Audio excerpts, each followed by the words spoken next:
ఈ రోజున ఇదే అంశాన్ని మనం కనుక మన వర్గాల్లో తీసి చైతన్య వేదిక ద్వారా ఇది మొత్తం తీసుకెళ్ళండి, పార్టీలకు అతీతంగా తీసుకెళ్ళండి.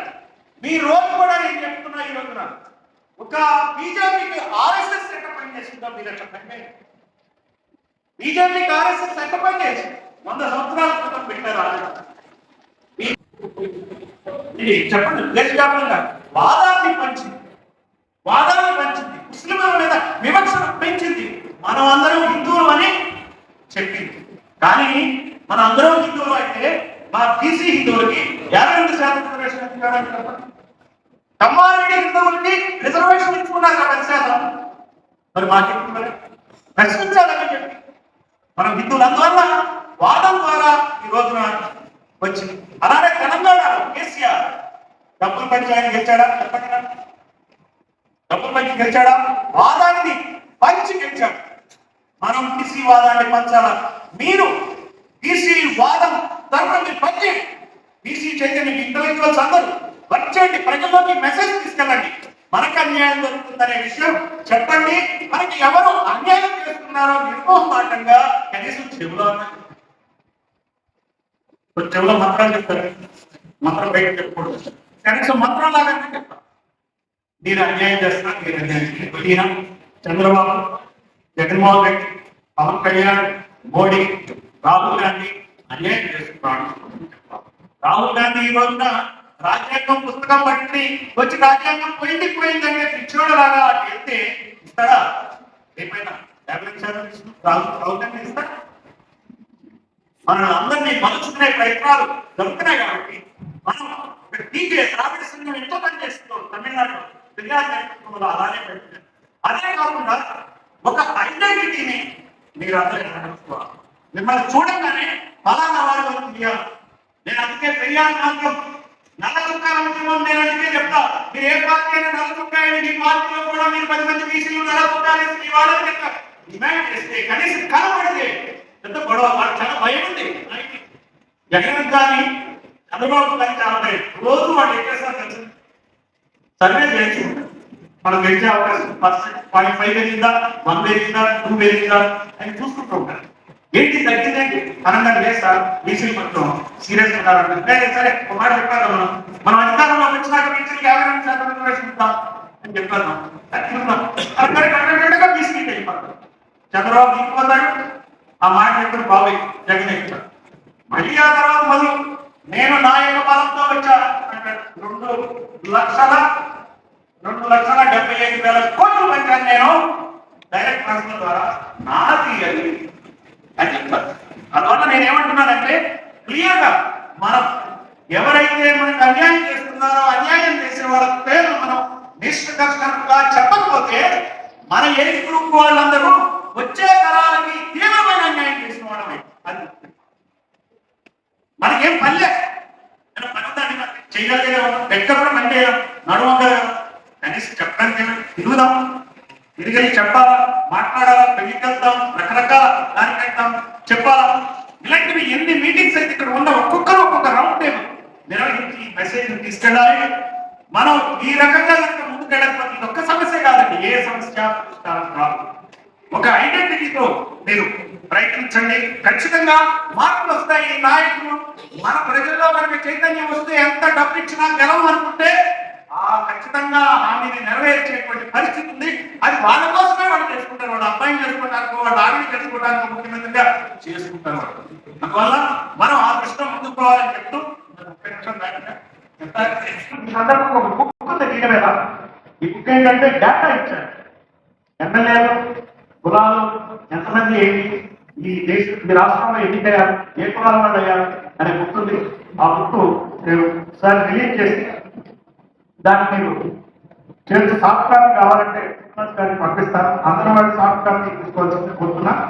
ఇందులో నేను ఎందుకు చెప్తున్నా అంటే బీసీలో కూడా విభేదాలు, యాదవులు గౌడ్లు వాళ్ళు డామినేట్ చేస్తున్నారని మిగిలిన బీసీలకు అనుమానం. తీరా చూస్తే యాదవుల గౌడ్ల సీట్లు కూడా వాళ్ళే కొట్టారు. చెప్తాను, సీట్లు కూడా వాళ్ళే. ఈరోజు 47 మంది కమ్మారెడ్డి ఎమ్మెల్యేలు ఉన్నారు. వాళ్ళు ఉండాల్సింది ఎంత, 100కి ఎన్ని మంది ఉన్నారు అంటే ఎంతమంది ఉన్నారండి? ఎంతమంది ఉండాలి? 8, 6, 14 మంది ఉండాలి. 14 అంటే 67లో 14 పోతే 53. 53 ఎవరి అంటే బీసీలీ, ముస్లింలు, జాస్తి. 57 సీట్లు ఇస్తుందా? అన్ని కులాలకు ఎమ్మెల్యేలు కదా. ఒకసారి కాకపోతే ఎమ్మెల్సీలు ఉన్నాయిగా, రాజ్యసభ ఉందిగా, ప్రతి కులానికి ఒక ఉద్యోగం ఇవ్వచ్చు. ఏం పెద్ద ఇబ్బంది ఏం లేదు. ఎస్సీలో కూడా అసెంబ్లీలో ఎంటర్ కాని వాళ్ళు వాళ్ళకి ఇవ్వచ్చు. రెల్లి కులం అని ఉంది, ఇంతవరకు ఎమ్మెల్యే ఉన్నారో నాకు తెలియదు. ఫర్ ఎగ్జాంపుల్ అట్లా కొన్ని కులాలు ఉన్నాయి. ఎస్సీల్లో 2 కులాలకి ఎక్కువ అవకాశం ఉంది. మందాకృష్ణ మాదిరి ఉద్యమం చేశాడు కాబట్టి మాదిరి కూడా ఒక 2 వర్గీకరణ జరిగే అవకాశం ఉంది. అలాగే ఎరుకల ఈ రాష్ట్రంలో ఒక ఎమ్మెల్యే కూడా ఎక్కడ అసలు వారి నియోజకవర్గమే లేదు. ఎందుకంటే కమ్మారెడ్డి నియోజకవర్గం చేసుకునేటప్పుడు ఏం చేస్తారంటే ఈ ఎస్సీలను అందరినీ అటు వైకాపా తరిమేస్తారు. ఇక్కడ ఎవరికైనా ఇస్తే వాటి సీట్ పోతుంది కదా. అంబేద్కర్ పుణ్యమని ఎస్సీలకు రిజర్వేషన్ ఇవ్వాలి, తప్పక ఒక్క చోట కోరుకుంటారు. 29 సీట్లు 25 పార్లమెంట్ పంచాల్సిందే తప్పదు. కొన్ని ఎక్కువగా అమలాపురం సైడ్ వేసేస్తారు. చేస్తే ఏముందండి, గొడవలు మనకెందుకు, మన ఏరియాలో మన ఎంపీ ఉండాలి. అదే మాదిరిగా ఎస్సీలకు రిజర్వేషన్ లేదు. ఎరుకల ఎమ్మెల్యే, ఆనాడు ఎమ్మెల్యే లేదు. మేము మా పార్టీ తరఫున 29వ తారీఖు నాడు బహిరంగ సభ పెట్టాం. ఆ కులాలను సమీకరిస్తున్నాం. అలానే రజకులు కూడా 8వ తారీఖు నాడు ఒక సమావేశం పెట్టాం. గతంలో నాయుడు బ్రాహ్మణులు, చేనేతల రౌండ్ టేబుల్ కూడా నిర్వహించాం. ఇట్లా ప్రతి ఒక్క కులాన్ని ప్రచార జాతులు కూడా మేము త్వరలో నిర్వహిస్తాం. ప్రతి కులం వాళ్ళని మేము కాంటాక్ట్ చేస్తాం, చెప్తాం. ఈ రోజు మనం చేయాల్సింది ఏంటంటే అంబేద్కర్ చెప్పినట్టు ఎడ్యుకేట్ చేయాలి. ఈ విషయాన్ని చెప్పాలి. ఎడ్యుకేట్ చేయాలంటే మన లోకల్ సిచ్యువేషన్కి రిలేట్ కావాలి. మనం జగన్ ఏం చేస్తున్నాడు, బాబు ఏం చేస్తున్నాడు, ఈ విషయంలో ఏం చేస్తున్నాడు అనే విషయం చెప్పాలి. అంతేగాని అంబేద్కర్ గురించి గంటలు చెప్పుకుంటే లాభం లేదు. అసలు విషయం కరెంట్ మ్యాటర్స్ రావాలి. రెండవది ఏంటంటే ఆర్గనైజ్ చేసుకోవాలి. మీరు ఆర్గనైజ్ చేయండి. ద్రావిడ సంఘం మాదిరి, ఆర్ఎస్ఎస్ మాదిరి మీరు ఆర్గనైజ్ చేయండి. మేము పార్టీ పరంగా మేము ఆర్గనైజ్ చేస్తాం. విజయ్ కుమార్ గారు ఆయన పార్టీ పరంగా ఆర్గనైజ్ చేస్తాం. 10 మంది చేస్తాం, ఏం పర్వాలేదు. మనకు చాలా సీట్లు ఉన్నాయి. అన్ని సీట్లు మనయే. వాళ్ళు ఎంతే 14 సీట్లే వాళ్ళే, మిగిలిన మన సీట్లు 175 అసెంబ్లీ స్థానాల్లో 8 పోతే ఎంత అండి సీట్లని? 167 సీట్లు మనయే. మనకి 10 పార్టీలను 10 సీట్లు పంచుకొస్తారు. కూర్చుందాం, మన వెంకటేశ్వర గారు, వీరవల్లి శ్రీనివాస్ గారు అందరూ కూర్చోబెడతారు. ఇంకా మీకు 4 సీట్లు అంటే మీకు ఇది, ఆ రెగ్యులర్ మీరు చేయండి, చదువు మీద మీరు చేయండి అంటే మనం చేద్దాం. అందువల్ల అదే సమస్య కాదు, సీట్లన్నీ మనయే. అందువల్ల ఈ message educate, organise and agitate. చాలా మంది అంటారు ఇప్పుడు ఈ రోడ్డు మీదకి వెళ్ళిపోదామండి, ఏం చేద్దామండి, ఇది చేద్దామండి.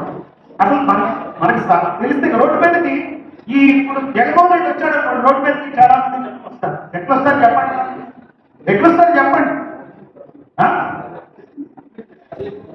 తరలింపు, ట్రాన్స్పోర్ట్, మద్యము, మాంసము, డబ్బు, అంతే కదా. అలానే టీడీపీ బయలుదేరింది అనుకోండి, జనాలు వస్తారు. ఎట్లొస్తారు? అట్లాగే వస్తారు. తరలింపు, జనసేనకి ఎవరికైనా తరలింపులే చేస్తారు వాళ్ళు. మనకి ఆ సమస్య ఉండదు. యాక్సెప్ట్ చేయాలంటే చైతన్యం అయితే అప్పుడు మనకి ఇదే. ఇంకొక మాట, కమ్యూనిస్టులాగా చైతన్యం అయితే కూడా మనకి న్యాయం కాదు. కమ్యూనిస్టులు ఒకసారి రాజశేఖర రెడ్డి ఉంటారు, ఒకసారి చంద్రబాబు, ఒకసారి జగన్మోహన్ రెడ్డి ఉంటారు, ఒకసారి చంద్రబాబు ఉంటారు. అట్లా ఉండదు.